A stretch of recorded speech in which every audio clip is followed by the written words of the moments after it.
전 세계를 뒤흔든 통계 한 줄. 몽골 국민의 78%이 나라와의 통합을 원한다. 78%. 몽골 국민 10명 중 무려 8명이 어느 한 나라와 손잡기를 원하고 있습니다. 세계 주요 외신들이 긴급 보도했습니다. 21세기 들어 가장 이례적인 현상입니다. 경제 원조도 군사적 압박도 없었습니다. 그런데 어떻게 이런 일이 가능했을까요? 그저 문화와 신뢰만으로 한 국가의 민심을 바꿔놓은 나라. 중국일까요? 아닙니다. 그럼 러시아? 아니었죠. 국경조차 맞닿지 않은 나라, 대한민국이었습니다. 몽골의 수도 울란바토르. 지금 이곳에선 믿기 힘든 변화가 일어나고 있습니다. 거리의 간판은 한글로 빛나고 몽골 청년들은 한국 노래를 따라 부르기까지 합니다. 몽골 공항에서 택시기사의 첫 인사도 카페의 주문도 이제는 한국어로 시작됩니다. 무엇이 이들을 이렇게 바꿔놓은 걸까요? 군사력일까요? 자본일까요? 모두 아니었습니다. 그건 단 하나. 신뢰였습니다. 존중으로 시작된 문화. 그리고 문화로 이어진 믿음. 이제 세계가 다시 묻습니다.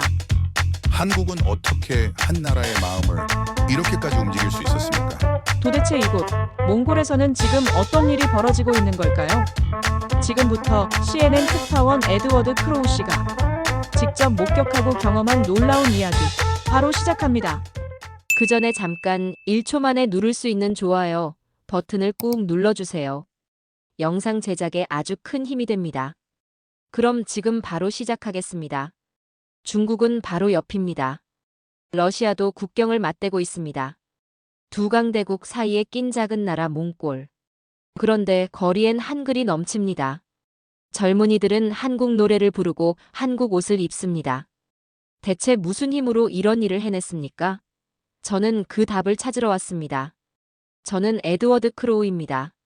CNN 아시아 특파원이죠. 15년간 중동 분쟁부터 아프리카 내전까지 현장을 누볐습니다. 그런 제가 가장 이해 안 되는 현장이 바로 여기 몽골입니다. 2024년 겨울 울란바토르 공항에 도착했습니다. 본사 지시는 명확했죠. 도심 간판의 60%가 한글이라는 보고를 확인하라는 것이었습니다. 과장된 정보라 생각했습니다. 누가 믿겠습니까? 공항을 벗어나자마자 그 생각이 무너졌습니다. 공항 직원들이 한국어로 응대했습니다.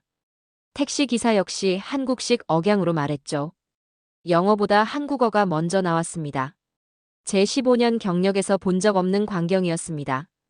공항에서 시내까지 30분 거리였습니다. 그 짧은 구간에서 저는 이미 6개의 한글 간판을 목격했습니다. 편의점, 식당, 카페. 모두 한글이었죠. 택시 라디오에서는 K-팝이 흘러나왔습니다. 기사는 자연스럽게 따라 불렀습니다. 시내 중심가로 들어갔습니다. 저는 메모장을 꺼내 직접 세기 시작했습니다. 메인 스트리트 간판 100개를 하나씩 체크했죠. 30분이 걸렸습니다. 결과는 충격적이었습니다. 한글 62개, 중국어 23개, 영어 15개. 보고서가 틀렸습니다. 60%가 아니었죠. 62%였습니다. 오히려 더 높았습니다. 서울치킨, 김밥 천국, 떡볶이 하우스, 코리안 스타일, 부산 수산. 간판마다 한글이었습니다. 중국 국경에서 불과 몇백 킬로미터 떨어진 곳입니다. 러시아와도 국경을 맞대고 있죠. 그런데 거리는 한글 천지였습니다. 더 놀라운 건 그 다음이었습니다. 거리의 젊은이들을 관찰했습니다. 한국 브랜드 패션이었습니다. 이어폰에서 K-팝이 흘러나왔죠. 그들은 가사를 자연스럽게 따라 불렀습니다. 자막도 없이 말입니다. 카페에 앉아있는 대학생들은 한국 드라마 이야기를 나눴습니다. 그들의 손엔 한국 브랜드 스마트폰이 들려 있었죠. 이건 단순한 유행이 아니었습니다. 이건 생활이었습니다. 오후 3시 현지 최대 서점에 들렀습니다. 어학 코너를 확인했죠. 한국어 교재가 서가 전체의 40%를 차지했습니다. 영어 교재보다 많았습니다. 중국어 교재보다 2배 많았죠. 판매 순위 1위부터 5위까지 모두 한국어 학습서였습니다. 저녁 무렵 현지 여론조사 자료를 입수했습니다. 공식 발표된 수치였죠. 한국과의 경제 통합 찬성률 78%. 78%입니다. 몽골 국민 10명 중 8명이 한국과 손잡기를 원한다는 겁니다. 이웃한 중국도 러시아도 아닌 한국이었습니다. 연령대별로 보면 더 놀랍습니다. 20대는 91%, 30대는 85%가 찬성했습니다. 저는 의문이 생겼습니다. 대체 무슨 일이 벌어진 겁니까? 한국은 몽골과 국경도 맞대지 않습니다. 거리도 멉니다. 군사동맹도 없습니다. 그런데 어떻게 이런 영향력을 가진 겁니까? 현지 사회학자를 만났습니다. 그는 한 문장으로 정리했죠. 한국은 몽골을 파트너로 대했다는 것이었습니다. 무시하지 않았다는 겁니다. 존중했다는 것이었습니다. 그날 밤 호텔에서 노트를 펼쳤습니다. 저는 한 줄을 적었습니다. 문화는 이념보다 빠르고 존중은 원조보다 오래 간다. 이 도시의 숫자들이 증명하고 있었습니다. 간판 62%, 여론 78%, 서점 교재 40%. 이건 우연이 아닙니다. 이건 결과입니다. 30년간 쌓아온 결과였습니다. 다음 날부터 저는 본격적인 추적에 들어갔습니다. 교육기관을 방문했습니다. 한국 기업 지사를 찾아갔습니다. 대학교 한국학과를 둘러봤죠. 몽골에서 일했던 한국인들을 인터뷰했습니다. 그리고 저는 깨달았습니다. 이 현상 뒤엔 치밀한 설계가 있었다는 것을. 경제와 문화와 교육이 삼각축을 이루고 있었다는 것을. 한국은 총 한 방 쏘지 않고 한 나라의 심장을 얻었습니다.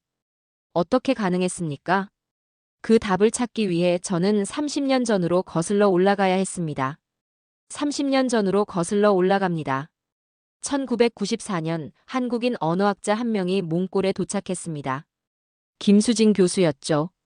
그녀는 한 권의 사전을 들고 왔습니다. 그 사전이 모든 걸 바꿨습니다.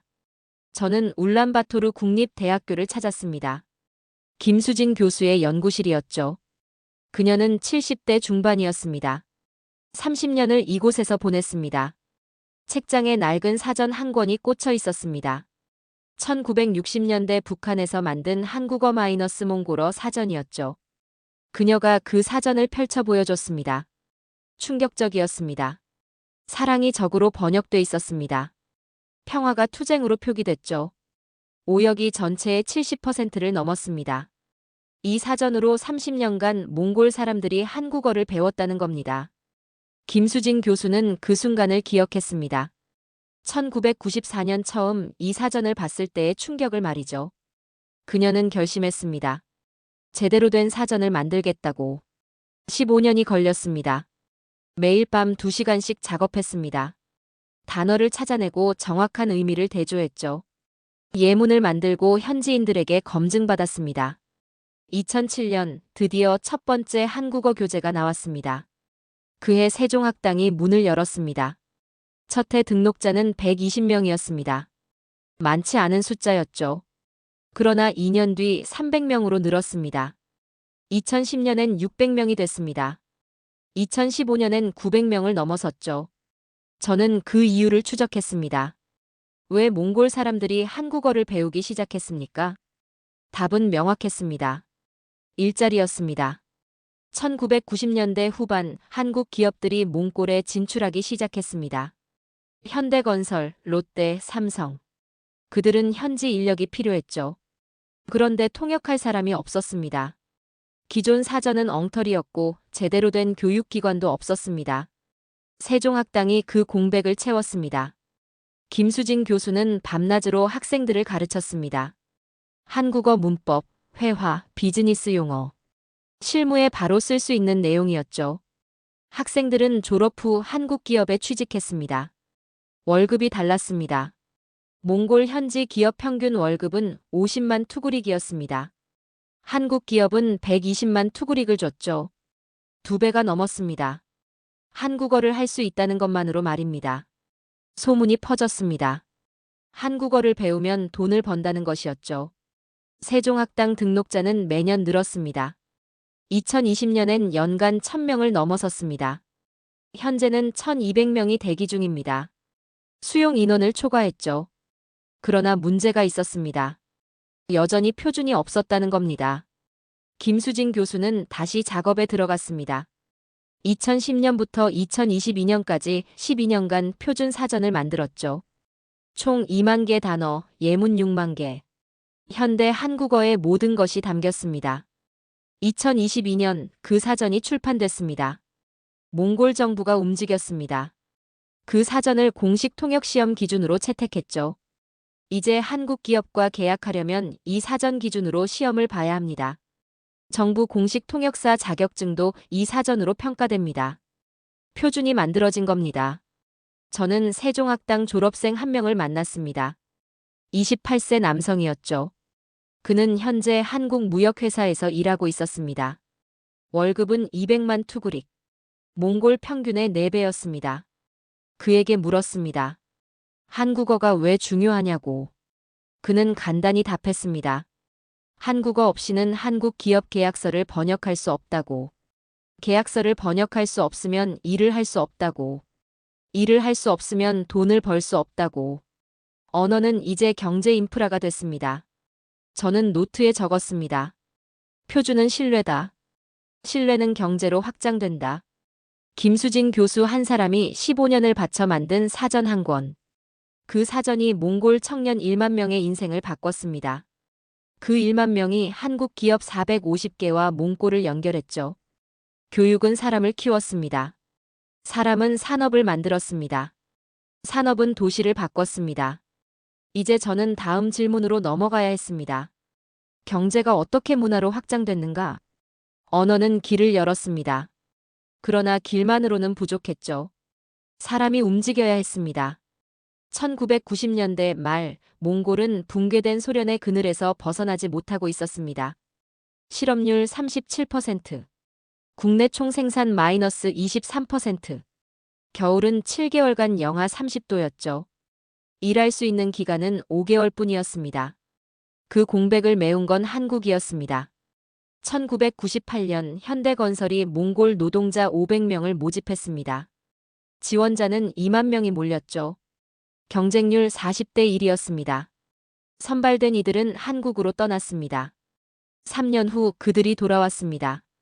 손에 든 건 자본이었습니다. 평균 2,500만 원. 당시 몽골 평균 소득의 67년치였죠. 한 사람이 평생 벌 돈을 3년 만에 번 겁니다. 그들은 그 돈으로 가게를 열었습니다. 서울치킨, 김밥하우스, 떡볶이 천국. 한국에서 배운 메뉴를 그대로 팔았습니다. 처음엔 호기심으로 찾아온 손님들이었죠. 그러나 맛을 본 이들은 다시 왔습니다. 2000년대 초반 변화가 시작됐습니다. 한국 드라마가 몽골 국영방송에 방영되기 시작했습니다. 가을동화, 겨울연가, 대장금. 시청률은 30%를 넘었죠. 드라마 속 한국 음식이 나왔습니다. 김치, 비빔밥, 떡볶이. 사람들은 그 음식을 먹고 싶어 했습니다. 한국식 식당 수요가 폭발했습니다. 2003년 50개였던 한국 식당은 2005년 150개로 늘었죠. 2010년엔 400개를 넘어섰습니다. 현재는 800개가 넘습니다. 그러나 음식만이 아니었습니다. 2005년 롯데마트가 울란바토르에 1호점을 열었습니다. 개점 첫날 방문객 2만 명이 몰렸죠. 한국 제품이 진열대를 가득 채웠습니다. 화장품, 과자, 라면, 생활용품. 몽골 사람들은 한국 제품을 샀습니다. 가격은 현지 제품보다 비쌌습니다. 그러나 품질이 달랐죠. 한 번 쓴 사람은 계속 샀습니다. 비싸도 산다는 평판이 생겼습니다. 2008년 현대자동차가 본격 진출했습니다. 처음엔 승용차였죠. 그러나 2010년부터 버스 시장에 뛰어들었습니다. 숫자가 증명합니다. 2024년 현재 울란바토르 시내버스의 87%가 현대 브랜드입니다. 중국 버스는 10%, 러시아 버스는 3%에 불과하죠. 시민들은 한국 버스를 선호했습니다. 이유는 명확했습니다. 고장이 적었습니다. 내구성이 좋았죠. 영하 30도에서도 시동이 걸렸습니다. 몽골 정부도 움직였습니다. 공공 입찰에서 한국 제품을 우선 선택하기 시작했죠. 경제 구조가 바뀌었습니다. 몽골의 최대 수입국 통계를 확인했습니다. 1위는 중국이 아니었습니다. 한국이었죠. 전체 수입의 23%를 차지했습니다. 중국은 21%였습니다. 이게 무슨 의미입니까? 중국은 바로 옆입니다. 국경을 맞대고 있죠. 물류 비용이 훨씬 쌉니다. 그런데도 한국 제품을 더 많이 수입한다는 겁니다. 저는 현지 무역상을 만났습니다. 그는 분명히 말했습니다. 한국 제품은 신뢰할 수 있다고. 중국 제품은 가격은 싸지만 품질을 장담할 수 없다고. 러시아 제품은 낡았다고. 신뢰가 가격을 이긴 겁니다. 2024년 현재 몽골에 진출한 한국 기업은 450개입니다. 고용 인원 1만 2천 명. 삼성전자, LG화학, 현대자동차, 롯데, GS. 이들이 몽골 경제의 중심축이 됐습니다. 문화가 수요를 만들었습니다. 드라마가 음식을 알렸고 음식이 제품으로 확장됐죠. 제품이 신뢰를 쌓았고 신뢰가 산업 구조를 바꿨습니다. 저는 노트에 적었습니다. 경제가 씨를 뿌리고 문화가 꽃을 피웠다. 두 가지가 만날 때 한 도시는 언어를 바꾼다. 거리의 한글 간판 62%. 그 숫자 뒤엔 30년간 쌓인 신뢰가 있었습니다. 그러나 여전히 의문이 남았습니다. 신뢰는 어떻게 유지됐습니까? 30년이란 긴 시간 동안 무엇이 그 신뢰를 지탱했습니까?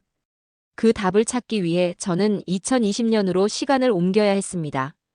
2020년 1월, 전 세계가 멈췄습니다. 코로나 바이러스가 중국 우한에서 시작됐죠. 한 달 만에 아시아 전역으로 퍼졌습니다. 국경이 닫혔습니다. 비행기가 멈췄죠. 공장이 문을 닫았습니다. 몽골도 예외가 아니었습니다. 2월 초 몽골 정부는 국경 봉쇄를 선언했습니다. 중국과의 교역이 중단됐죠. 러시아 물류도 끊겼습니다. 의료 물자가 부족해졌습니다. 혼란이 시작됐습니다. 그때 한국이 움직였습니다. 저는 당시 기록을 추적했습니다. 한국질병관리청의 브리핑 자료였죠. 매일 오후 2시 정확히 브리핑이 진행됐습니다. 확진자 수, 동선, 검사 현황. 모든 데이터가 공개됐습니다. 투명성이었습니다. 다른 나라들은 달랐습니다. 중국은 정보를 통제했죠. 러시아는 수치를 축소 발표했습니다. 유럽은 혼란에 빠졌습니다. 그러나 한국은 숨기지 않았습니다. 몽골 사람들이 그걸 봤습니다. 한국의 방역 시스템을 지켜봤죠.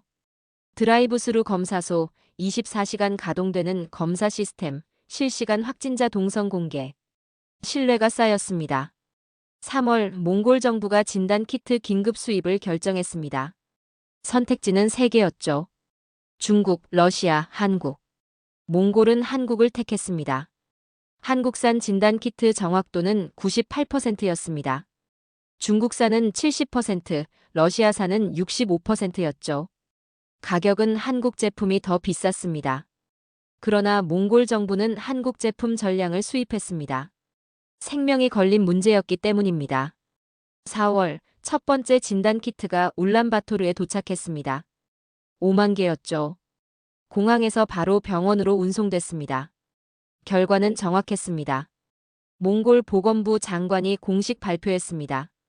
한국산 키트 덕분에 조기 진단이 가능했다고. 확산을 막을 수 있었다고. 그 발표가 방송을 탔습니다. 몽골 국민들이 그걸 들었습니다. 한국이 우리를 살렸다고 생각했죠. 변화는 즉각적이었습니다. 그해 겨울 울란바토르 한국 식당가를 찾았습니다. 김치 판매량 통계를 확인했죠. 2019년 대비 10배 증가했습니다. 김치뿐이 아니었습니다. 한국산 마스크, 손소독제, 비타민. 모든 한국 제품 판매가 급증했습니다. 사람들은 한국 제품을 신뢰했습니다. 한국은 버텼다는 확신이 소비를 바꿨습니다. 저는 당시 여론조사 자료를 입수했습니다. 몽골 사회연구소가 매년 실시하는 조사였죠.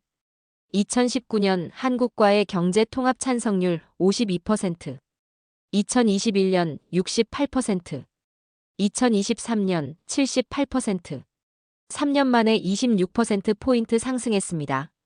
이건 단순한 숫자가 아니었습니다. 이건 신뢰의 곡선이었죠. 저는 당시 몽골에 있던 한국 의료진을 찾아갔습니다. 그는 울란바토르 국립병원에서 자문 역할을 했던 사람이었죠. 그가 증언했습니다. 2020년 봄 몽골 의료진들이 한국 방역 매뉴얼을 요청했다고. 한국어로 된 자료를 번역해서 현장에 배포했다고. 한국 시스템을 그대로 적용했다고. 시스템이 수출된 겁니다. 2021년 백신 접종이 시작됐습니다. 몽골 정부는 한국산 백신을 우선 도입했죠. 화이자, 모더나보다 한국 백신을 먼저 선택했습니다. 이유는 명확했습니다. 한국을 믿었기 때문입니다. 저는 노트에 적었습니다. 문화는 동경으로 시작하지만 신뢰로 완성된다. 30년간 쌓아온 경제 협력과 문화 교류. 그것만으로는 부족했습니다. 결정적 순간에 한국이 증명해야 했죠. 2020년 한국은 증명했습니다. 투명한 정보 공개, 정확한 진단 키트, 효과적인 방역 시스템. 몽골 사람들은 그걸 목격했습니다. 한국이 위기를 어떻게 다루는지 봤죠. 신뢰는 평시에 쌓이지만 위기에 완성됩니다. 거리의 한글 간판 62%, 경제 통합 찬성률 78%. 그 숫자들 뒤엔 2020년의 신뢰가 있었습니다. 이제 저는 마지막 질문으로 넘어가야 했습니다. 그 신뢰를 어떻게 제도화했습니까? 신뢰를 유지하려면 시스템이 필요합니다. 2023년 봄, 울란바토르에 새로운 건물이 들어섰습니다. 5층짜리 현대식 건물이었죠. 국제 울란바토르 대학교 한국학관이었습니다. 한국국제교류재단과 한국학중앙연구원이 지원했습니다. 건축비 15억 원, 연간 운영비 3억 원. 이건 단순한 기부가 아니었습니다. 투자였죠. 저는 개관식에 참석했습니다. 1층에 들어서자 한국어 도서 2,000권이 진열돼 있었습니다. 문학, 역사, 경제, 기술. 모든 분야가 망라됐죠. 2층은 강의실이었습니다. 최신 시청각 장비가 갖춰져 있었습니다. 3층은 연구실이었습니다. 김수진 교수의 새 연구실이 그곳에 있었죠. 30년간 사용하던 낡은 연구실에서 옮겨온 겁니다. 그녀의 책상 위엔 여전히 1960년대 북한 사전이 놓여 있었습니다. 시작점을 잊지 않기 위해서라고 했습니다. 등록 학생 수는 1,200명이었습니다. 한국어 전공 400명, 한국학 부전공 800명. 대기자는 300명이 넘었죠. 수용 능력을 초과했습니다. 왜 이렇게 많습니까? 답은 졸업 후 진로에 있었습니다. 한국학과 졸업생 취업률을 확인했습니다. 2023년 기준 94%. 몽골 전체 대학 평균 취업률은 62%였죠. 30%포인트 이상 높았습니다. 더 놀라운 건 취업처였습니다.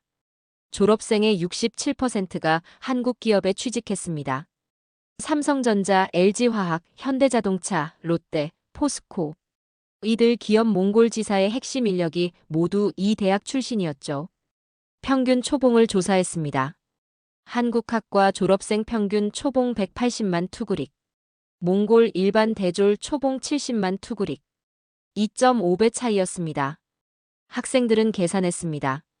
4년 등록금 대비 졸업 후 수익. 투자 대비 회수기간 2년. 명확한 경제 논리였죠. 그러나 이건 단순한 취업 교육이 아니었습니다. 커리큘럼을 확인했습니다. 1학년은 기초 한국어, 2학년은 비즈니스 한국어와 한국 경제, 3학년은 한국 기업 문화와 무역 실무, 4학년은 현장 실습이었죠. 현장 실습이 핵심이었습니다. 학생들은 4학년 때 6개월간 한국 기업 몽골 지사에서 인턴십을 합니다. 급여를 받으면서 실무를 익히죠.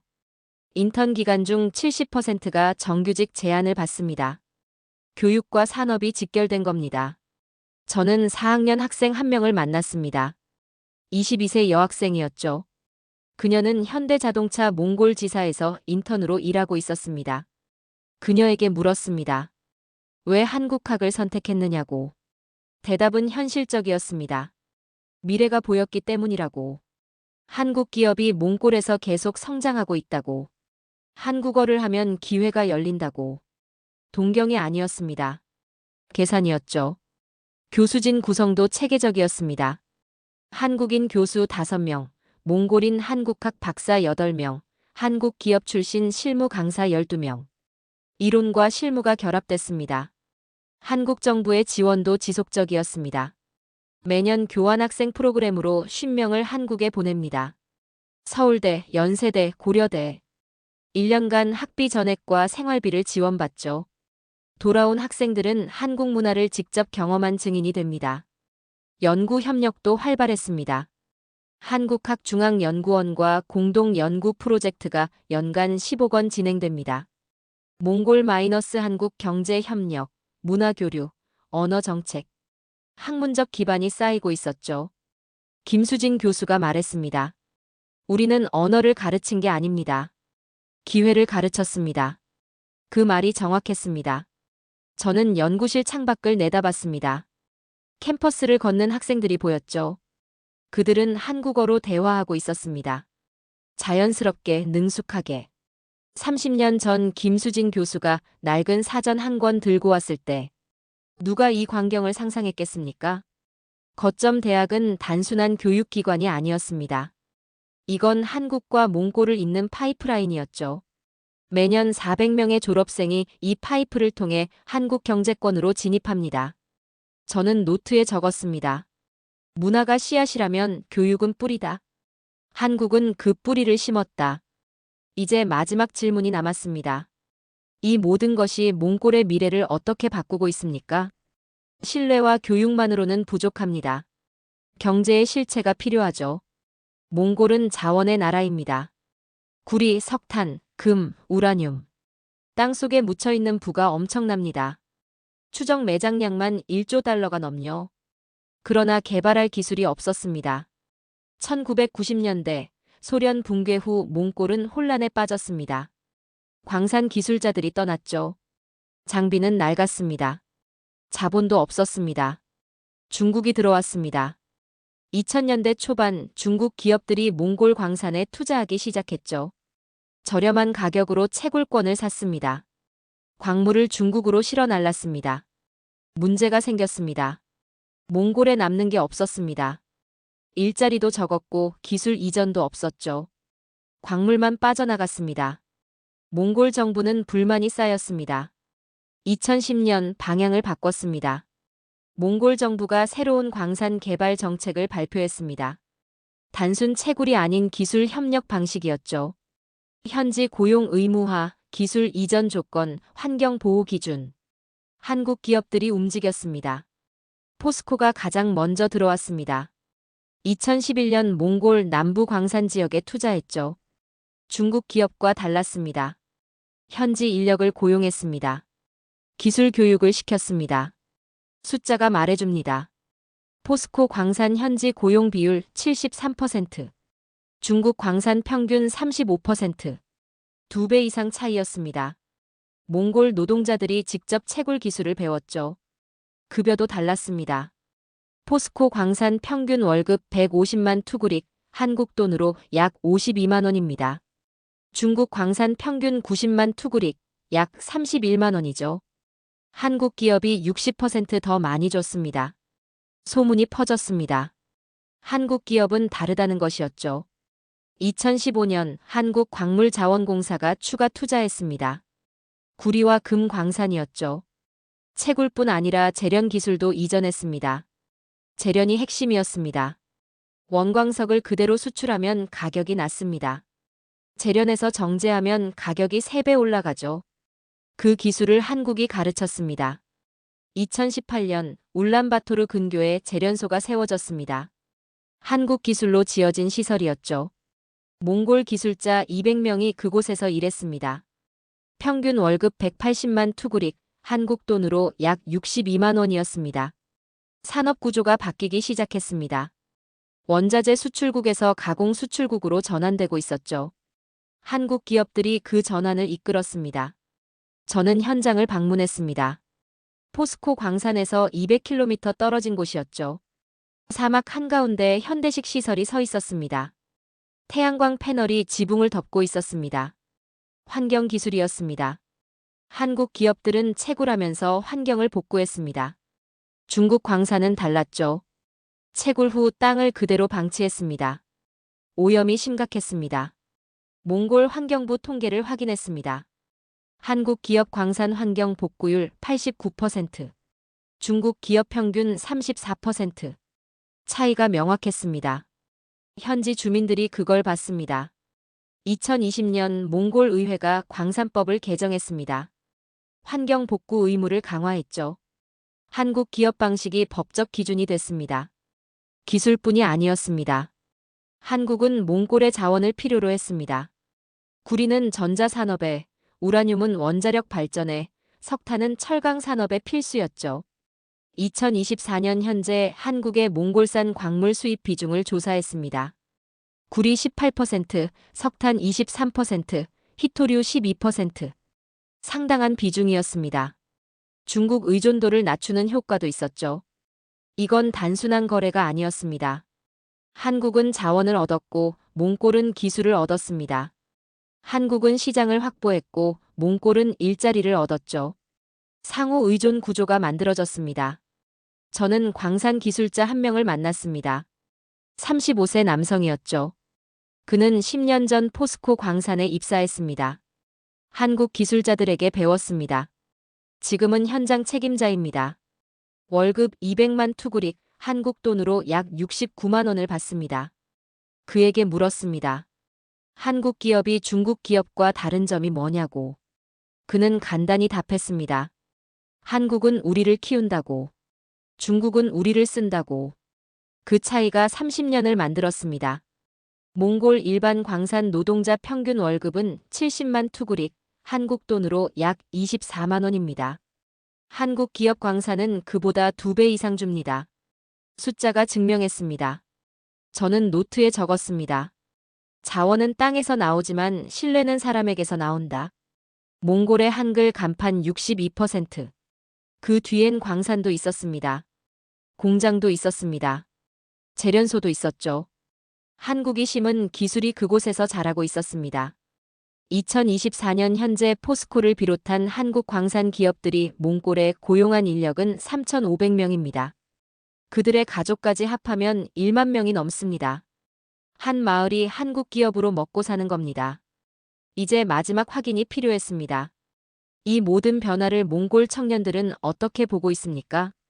2025년 새해 첫날, 저는 울란바토르 시내 코리안 드림 카페를 찾았습니다. 청년 10명이 모여 있었습니다. 20대 초반부터 30대 초반까지였죠. 그들과 3시간을 보냈습니다. 대화가 아니었습니다. 증언이었죠. 26세 토고 씨는 현대자동차 몽골 지사 직원입니다. 월급 200만 투구릭, 한국 돈으로 약 69만 원을 받습니다. 그의 아버지는 평생 광산에서 일했죠. 한 달에 50만 투구릭, 약 17만 원을 벌었습니다. 토고 씨가 말했습니다.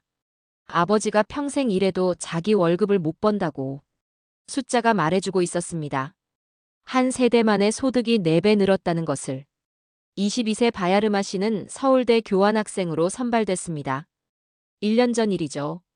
학비 전액과 생활비 월 150만 원을 지원받았습니다. 서울에서 1년을 보냈습니다.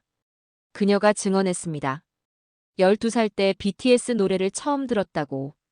가사가 궁금해서 한국어를 배우기 시작했다고.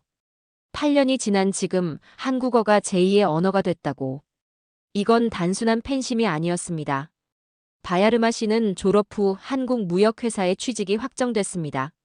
초봉 250만 투구릭, 한국 돈으로 약 86만 원입니다.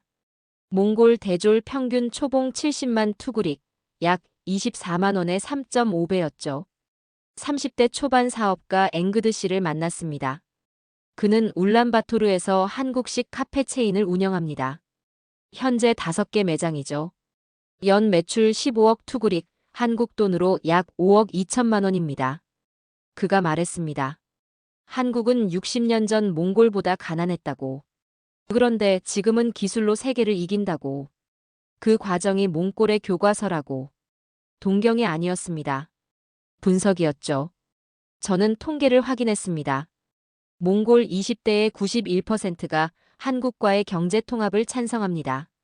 30대는 85%, 40대는 72%, 50대는 58%.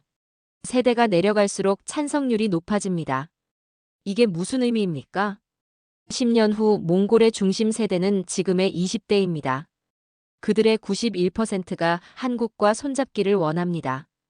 이건 여론이 아닙니다. 미래의 방향입니다. 저는 그들에게 물었습니다. 왜 한국입니까? 대답은 일관됐습니다. 기회입니다. 신뢰입니다. 모델입니다.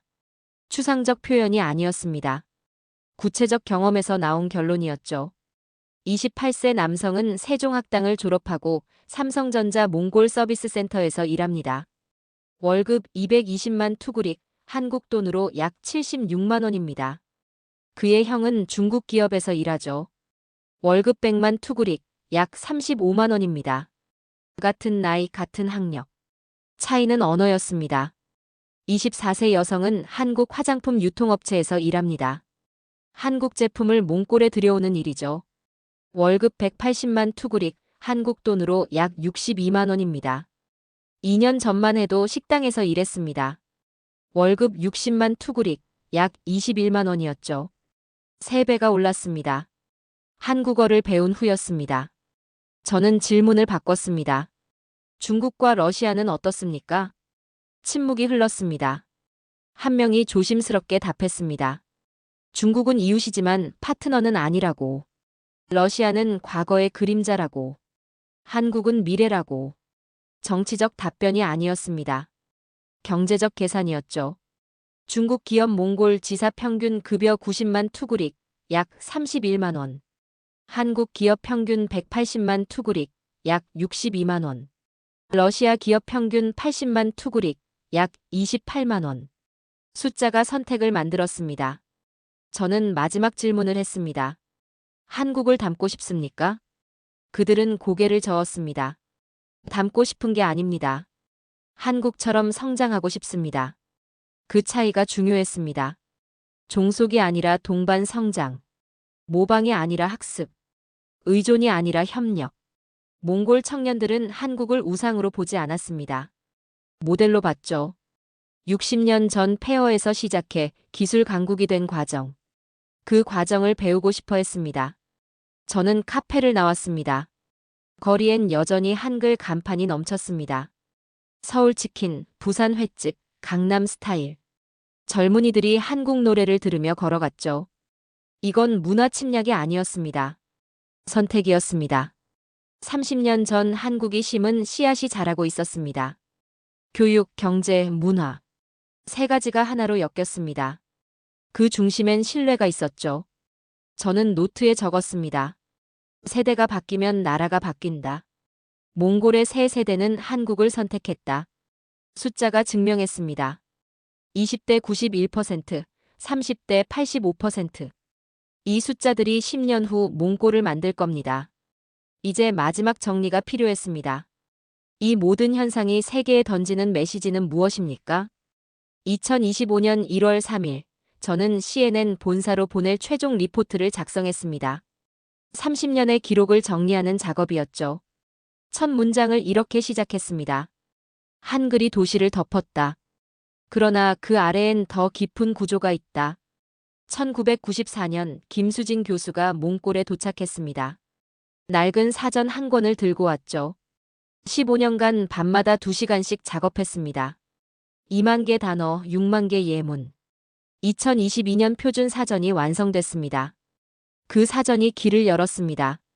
1998년 현대건설이 몽골 노동자 500명을 한국으로 데려갔습니다. 3년 후 그들은 2,500만 원을 들고 돌아왔죠. 몽골 평균 소득의 67년치였습니다. 그 돈으로 한국식 가게를 열었습니다. 경제가 시작됐습니다. 2000년대 한국 드라마가 몽골 국영방송을 탔습니다. 시청률 30%를 넘었죠. 드라마 속 음식을 먹고 싶어하는 사람들이 늘었습니다. 한국 식당이 800개로 늘어났습니다. 문화가 확산됐습니다. 2007년 세종학당이 문을 열었습니다. 첫 해 등록자 120명. 현재 연간 1200명이 한국어를 배웁니다. 졸업생의 67%가 한국 기업에 취직했죠. 평균 초봉 180만 투구릭, 한국 돈으로 약 62만 원입니다. 몽골 평균의 2.5배였습니다. 교육이 연결됐습니다. 2011년 포스코가 몽골 광산에 투자했습니다. 현지 고용 비율 73%, 평균 월급 150만 투구릭, 한국 돈으로 약 52만 원. 중국 광산보다 60% 많이 줬습니다. 환경 복구율 89%. 한국 방식이 법적 기준이 됐죠. 산업이 뿌리내렸습니다. 2020년 코로나가 전 세계를 멈췄습니다. 한국은 투명하게 정보를 공개했죠. 진단키트 정확도 98%. 몽골이 전량 수입했습니다. 방역 시스템을 배웠습니다. 신뢰가 완성됐습니다.